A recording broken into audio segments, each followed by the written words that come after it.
Hello friends, आज की इस वीडियो में आपका स्वागत है। तो फ्रेंड्स, आज की इस वीडियो में बात करने वाले हैं टेक्नीशियन ग्रेड थर्ड की आंसर की के बारे में कि आंसर की कब आ सकती है। और बाकायदा रेलवे की तरफ से यहाँ पे आंसर की के रिगार्डिंग नोटिस जो है वो जारी कर दिया गया है। और रेलवे की तरफ से एक लिंक भी प्रोवाइड किया गया है, वो लिंक भी मैं आपको प्रोवाइड कर दूँगा। और देखिए, आंसर की कब आ सकती है, आंसर की आने से पहले और आंसर की आने के बाद में जो है कट ऑफ का जो प्रेडिक्शन है वो बदल जाता है। क्योंकि देखिए, आंसर की आने के बाद में लोगों के नेगेटिव होते हैं। पेपर चाहे जितना भी इजी हो, लोगों के ओवर कॉन्फिडेंस की वजह से नेगेटिव बहुत ज़्यादा होते हैं। इसी वजह से आंसर की आने के बाद में जो कट ऑफ है वो जो प्रेडिक्शन पहले कर रहे थे, मतलब जो भी एक्सपेक्टेशन होती है कैंडिडेट की कि मेरे 80 आ जाएंगे, 90 आ जाएंगे, तो वो कहीं ना कहीं घट जाती है। क्योंकि रेलवे में 1/3 की नेगेटिव मार्किंग होती है, यानी कि 3 गलत होने पे आपके 4 नंबर कटेंगे ही। ठीक है, क्योंकि 3 तो जो गलत हो गए वो, और एक वहाँ पे नेगेटिव मार्किंग का कट जाता है। तो आंसर की आने के बाद में कट ऑफ जो है वो घट जाती है, जो प्रेडिक्शन होते हैं वो भी घट जाते हैं। और आंसर की आने के बाद में बाकायदा हम जो है रिव्यू से भी जानेंगे कि किस किस बंदे के कितने कितने मार्क्स आए हैं।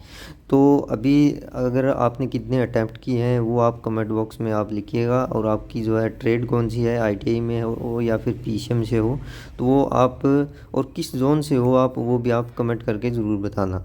तो आज की इस वीडियो में बात करेंगे कि आंसर की कब आएगी, और रेलवे ने आंसर की के बारे में क्या बोला है। और आज की इस वीडियो में हम कट ऑफ के बारे में भी जानेंगे कि कट ऑफ क्या रहने वाली है।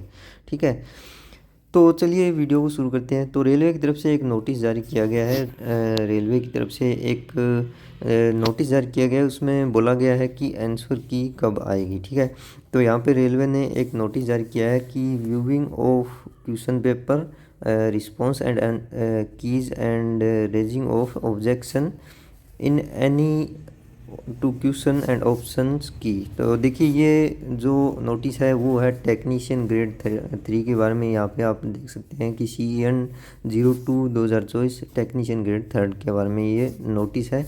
और इसमें लिखा गया है कि कंप्यूटर बेस्ड टेस्ट जो हुआ था, यहाँ पे देखिए इसमें लिखा गया है कि computer based test for technician grade 3 against CEN ये वाज कंडक्टेड फ्रॉम 20/12/2024 टू 30/12/2024, यानी कि 20 तारीख की 2 शिफ्टों में यहाँ पे पेपर हुआ था। और फिर डायरेक्ट यहाँ पे 2 दिनों की छुट्टी थी बीच में, और 23 तारीख को फिर पेपर स्टार्ट हुए थे, और एक 25 को नहीं हुआ था। तो इतने में इन 20 से 30 के बीच में जितने भी यहाँ पे शिफ्टों में पेपर हुए हैं उनके रिगार्डिंग यहाँ पे कि आंसर की जो है जारी की जाएगी। और in order to enable candidate who appeared in the CVT to view their question paper, यानी कि आप अपना क्वेश्चन पेपर देख पाएंगे। ठीक है, और वहाँ पे आपने क्या टिक किया है और क्या जो है सही माना है RRB ने, वो आप सब देख पाएंगे। आपको बाकायदा एक PDF मिलेगी आपके क्वेश्चन पेपर की, यानी कि आपकी आंसर की आपको मिल जाएगी। तो वो जो आंसर की है वो आएगी यहाँ पे। Answer keys A link will be provided, यानी कि एक लिंक दिया गया है RRB के द्वारा on the website of RRB which will be active from 6/1/2025 9 बजे AM, यानी कि सुबह के 9 बजे 6 जनवरी को ये लिंक जो है वो एक्टिव हो जाएगा। और ये 11 जनवरी तक रहेगा एक्टिव। ठीक है, 11 जनवरी तक आप अपने ऑब्जेक्शन लगा सकते हो इस पे। यानी कि अगर आपको लगता है कि आपका कोई क्वेश्चन है वो आपने सही किया है और रेलवे ने उसको गलत माना है, तो उस पर आप ऑब्जेक्शन भी लगा सकते हो। ठीक है, इसके बाद में चलिए आगे हम देखते हैं कि क्या बोला गया है। तो यहाँ पर टाइम शेड्यूल दिया गया है। टाइम शेड्यूल दिया गया है कि आप जो है क्वेश्चन पेपर को देख सकते हो, यानी कि viewing of question paper, response and raising of objection against the questions, options and की। यानी कि आप क्वेश्चन पेपर को देख सकते हो, रिस्पांस अपने रिस्पांस को देख सकते हो, और ऑब्जेक्शन भी कर सकते हो। वो कर सकते हो आप 6/1/2025, यानी कि 6 जनवरी से सुबह 9 बजे से, यानी कि ये लिंक एक्टिव हो जाएगा 6 जनवरी को सुबह 9 बजे। और ये जो लिंक है वो डिसेबल हो जाएगा यहाँ पे closing of the viewing of question paper objection raising and payment window, यानी कि ये लिंक जो है वो डिसेबल हो जाएगा 11 तारीख को सुबह 9 बजे, ठीक है। तो आपको लगभग यहाँ पे 5 दिन का जो है टाइम दिया जाएगा और आपको वो आंसर की अपना डाउनलोड कर लेना है। ध्यान से आप अपना आंसर की तो डाउनलोड कर ही लीजिएगा और इसके बाद में आप अगर कोई क्वेश्चन पे ऑब्जेक्शन लगाना चाहते हैं तो वो भी आप लगा सकते हैं, ठीक है। तो इसके बाद में फ़ीस का भी इन्होंने बोला है कि आपको क्या फ़ीस देनी पड़ सकती है ऑब्जेक्शन लगाने के लिए। तो आपको यहाँ पे ऑब्जेक्शन के लिए the prescribe fee of raising objection is 50 रुपये प्लस अप्लीकेबल बैंक चार्ज, यानी कि अगर आपका कोई बैंक चार्ज लेता है तो इसके अलावा 50 रुपये के अलावा तो वो भी इसमें जुड़ेगा, ठीक है। सर्विस चार्ज पर क्वेश्चन, यानी कि एक क्वेश्चन का आपको 50 रुपये देना पड़ेगा, ठीक है। अगर आप 2 क्वेश्चन पे लगाते हो तो आपको 100 रुपये देना पड़ेगा, ठीक है। अगर आप 5 क्वेश्चन पे लगाते हो तो आपको 250 रुपये यहाँ पे करना पड़ेगा, ठीक है। तो इस कंडीशन में अगर आपको ये लगता है ना कि ये क्वेश्चन मेरा गलत है, सही है और आरआरबी ने गलत माना है, तो आपको ज़रूर से यहाँ पे ऑब्जेक्शन लगाना चाहिए, क्योंकि एक क्वेश्चन पे जितने ज़्यादा ऑब्जेक्शन लगेंगे आरआरबी उतनी ही ज़्यादा उस क्वेश्चन को ज़्यादा विश्लेषण करेगी, ठीक है। तो यहाँ पे मोड ऑफ पेमेंट भी दिया हुआ है, ये तो देखिए मोड ऑफ पेमेंट तो हो जाता है। और इसके बाद में रेजिंग ऑब्जेक्शन का यहाँ पे प्रोसीजर भी दिया गया है कि क्या प्रोसीजर रह सकता है, ठीक है। तो इसमें ये बोला गया कि detail procedure of necessary guideline will be available in the link provided on the official website, ठीक है। यानी कि डिटेल प्रोसीजर यहाँ पे वो उस लिंक में आपको मिल जाएगा। Candidate are advised to raise objection if any well before the final date and time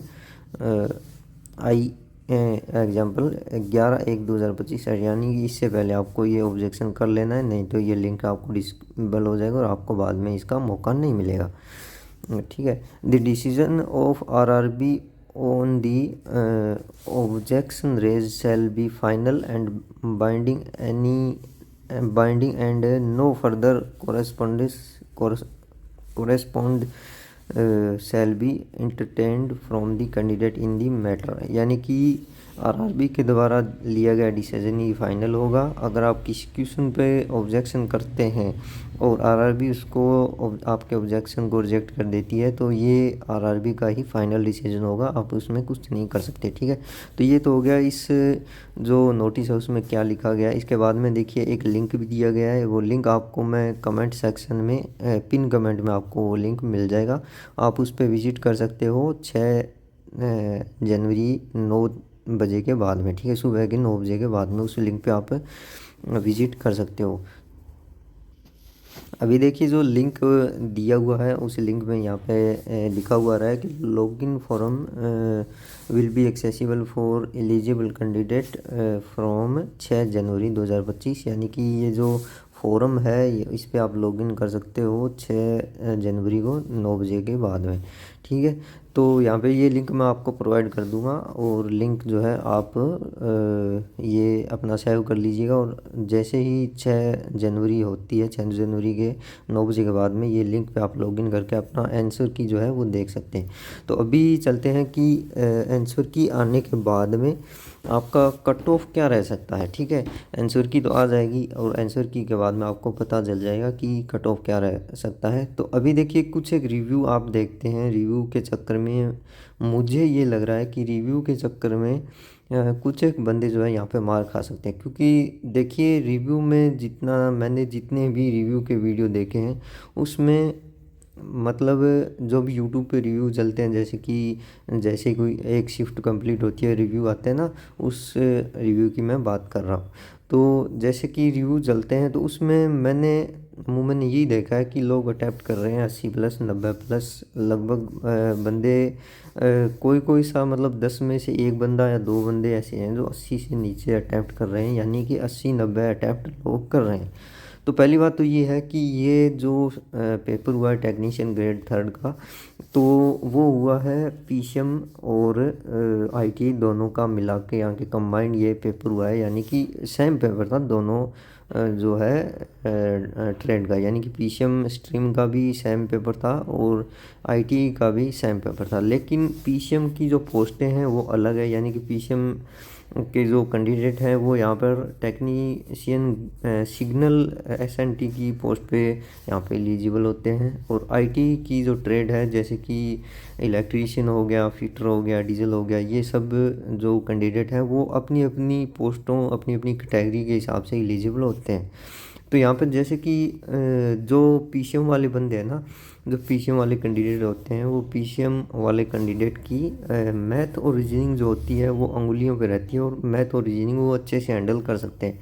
तो और इस तरीके की जो टेक्नीशियन में मैथ और रीजनिंग आ रही है, वो मैथ और रीजनिंग उनको मतलब वो देखते ही यहाँ पे क्वेश्चन करने की क्षमता रखते हैं। यानी कि पीछे वाले बंदे का बेस जो होता है वो स्ट्रॉन्ग होता है। मैथ और रीजनिंग, मैथ की मैं बात करूँ तो मैथ उनकी शुरू से ही स्ट्रॉन्ग होती है, उनकी थोड़ी बहुत तैयारी की ज़रूरत होती है, और वो अच्छे से इस रेलवे के जो मैथ है उसको हैंडल कर सकते हैं। उसके अलावा पीसीएम के जो बंदे होते हैं उनकी देखिए केमिस्ट्री और जो फिजिक्स है वो दोनों भी उनकी स्ट्रॉन्ग होती है।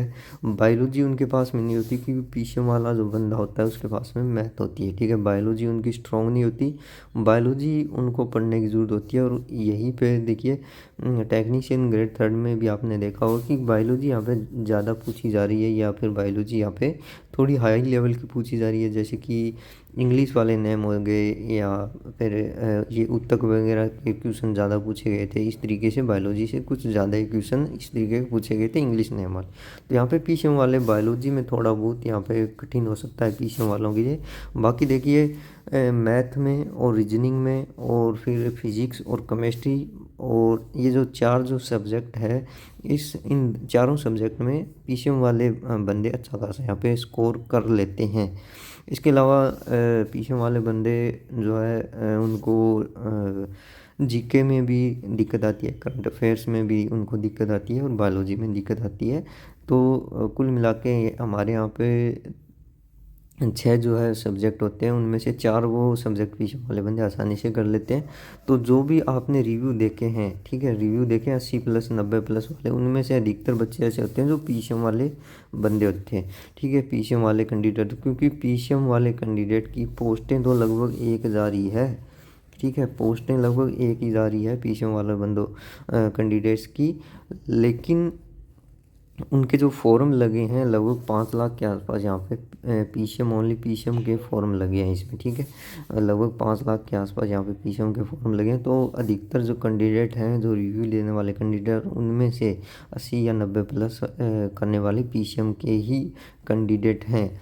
और उनको देखकर आईटीआई वाले कैंडिडेट ये सोचते हैं कि कट ऑफ हाई जाएगा और मुझे भी इतना अटैम्प्ट करने की ज़रूरत है, नहीं तो मेरा सिलेक्शन नहीं होगा। उन रिव्यू को देख करके आईटीआई वाले कैंडिडेट भी इस तरीके के टेस्ट में आ चुके थे। क्योंकि देखिए जैसे कि हम दूसरों को देखते हैं कि मतलब ये इतना अटैम्प्ट कर रहा है तो मुझे भी इतना अटैम्प्ट करने की ज़रूरत है, नहीं तो मेरा सिलेक्शन नहीं होगा। ये हम अमूमन देखते हैं कि आपने भी सोचा होगा, मैंने भी सोचा होगा, ठीक है। तो इस तरीके की जो है कुछ एक भ्रम पैदा हो गया है आईटीआई वालों स्टूडेंट के। क्योंकि देखिए पीसीएम की कट ऑफ तो हाई जानी ही जानी है, क्योंकि देखिए पिछली जो वैकेंसी थी उसमें लगभग 5000 के आसपास यहाँ पे पीसीएम की जो है पोस्टें थी। फिर भी देखिए 7 जोन ऐसे थे जहाँ पे पीसीएम की कट ऑफ जो है 90+ गई थी, जहाँ पे 2 पेपर थे टेक्नीशियन के, ठीक है, टेक्नीशियन के 2 पेपर थे, फिर भी यहाँ पे 90+ गई थी पीसीएम की। तो अब की बार आप सोच सकते हो कि पीसीएम की जो कट ऑफ है वो 90+ ही जानी है लगभग जोन में। बाकी देखिए बाकी अब की बार जो है वैकेंसी भी कम है, और पेपर भी, एग्ज़ाम भी एक ही है। तो कुछ एक फैक्टर हैं जो यहाँ पे देखिए करंट जीके का हो गया और नॉर्मलाइजेशन का हो गया, ये सब मेरिट में अच्छा खासा यहाँ पे डिफरेंस डालने वाले हैं कैंडिडेट के लिए, पीसीएम के लिए। तो लगभग जोन में 90+ ही यहाँ पे कट ऑफ जाने वाली है, ठीक है। बाकी रही बात आईटीआई की, तो आईटीआई की स्ट्रीम में मुझे नहीं लगता कोई भी जोन में 80 प्लस मेरिट जाएगी। ठीक है, मुझे नहीं लगता कि कोई भी जोन में 80 प्लस मेरिट। इसका कारण है, मैं आपको बता देता हूँ कि इसका रीज़न क्या है। ठीक है, क्योंकि देखिए मेरे मतलब ध्यान में या फिर मेरे मतलब जानकारी में जो भी रेलवे की तैयारी कर रहे हैं, जिन्होंने ये पेपर दिया है और जो 2-2 3-3 साल से या फिर पिछली जो वैकेंसी आई थी उसके बाद से ही मतलब वैकेंसी की रेलवे की तैयारी कर रहे हैं, जो पिछली जो वैकेंसी है उसमें 1-1 2-2 या फिर पॉइंट से नंबर से रह गए थे, वो अभी तक वो तैयारी कर रहे हैं और उन्होंने एग्ज़ाम दिया है। और उनसे जब मैंने कांटेक्ट किया और उनसे जब पूछा कि आपने कितने अटैम्प्ट किए हैं, तो लगभग बंदों ने लगभग 70-75 यहाँ तक ही बताया था, जो पढ़ने वाले बंदे हैं। ठीक है, उनकी मैं बात कर रहा हूँ। बाकी देखिए अटैम्प्ट करने में तो वो आपकी अंगुली पर डिपेंड करता है, आपकी सोच पर डिपेंड करता है। कुछ एक बंदों ने 100 प्लस भी सॉरी 100 भी यहाँ पे अटैम्प्ट किए हैं। और जो मतलब पढ़ के नहीं गए थे वो उन्होंने कुछ ने 90 प्लस भी अटैम्प्ट किया है। क्योंकि देखिए आईटीआई वाला बंदा जो है, आईटीआई वाले कैंडिडेट जो है वो पढ़ते नहीं है। ठीक है, पढ़ते नहीं है, जो पढ़ते हैं वो सिलेक्शन यहाँ पे ले लेते हैं आईटीआई में। ठीक है, क्योंकि देखिए आईटीआई जो पिछली जो वैकेंसी आई थी उसमें जो सिलेक्ट हुए थे वो आईटी वाले वो कैंडिडेट्स थे जिन्होंने आईटीआई की थी 2012-13-14 में। और पिछली जो वैकेंसी थी वो इतनी बड़ी वैकेंसी थी, उसको उसने इन्फ्लुएंस किया नए जो है वो कैंडिडेट को। ठीक है, कि हम आईटीआई करें और रेलवे में एक अच्छी अपॉर्चुनिटी बन सकती है और रेलवे में हमको जो है सिलेक्शन मिल सकता है। तो नए जो कैंडिडेट हैं उनको इन्फ्लुएंस किया आईटी करने के लिए। तो आईटी करने के बाद में जो नए जो कैंडिडेट हैं वो यहाँ पे लगभग लगभग आधे से आधे जो कैंडिडेट हैं वो नए कैंडिडेट हैं जो आईटी अभी करके आए हैं और उन्होंने पहली बार एग्ज़ाम दिया है। कई कैंडिडेट ऐसे भी हैं, क्योंकि देखिए मैंने भी आईटी अभी अभी किया था फ़िलहाल, और मैं मैथ स्ट्रीम से हूँ। मैं पीसीएम भी मेरा किया हुआ है, मैंने पीसीएम और आईटी दोनों से ये फॉर्म फिल किया था। तो देखिए अभी मैं अगर ये एग्ज़ाम देता हूँ, मैंने लगभग 85 अटैम्प्ट किए थे, और जो सही भी है क्योंकि मैं पीसीएम स्ट्रीम से हूँ और मुझे 85 अटैम्प्ट करने ही थे क्योंकि मैं पीसीएम से हूँ।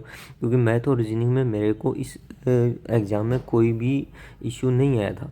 और मैंने आईटी भी अभी हाल फिलहाल ही पिछले साल ही मेरी कंप्लीट हुई थी, और मैंने मतलब ये मेरा रेलवे का पहला एग्ज़ाम है क्योंकि एलपी का मैंने फॉर्म फिल नहीं किया था।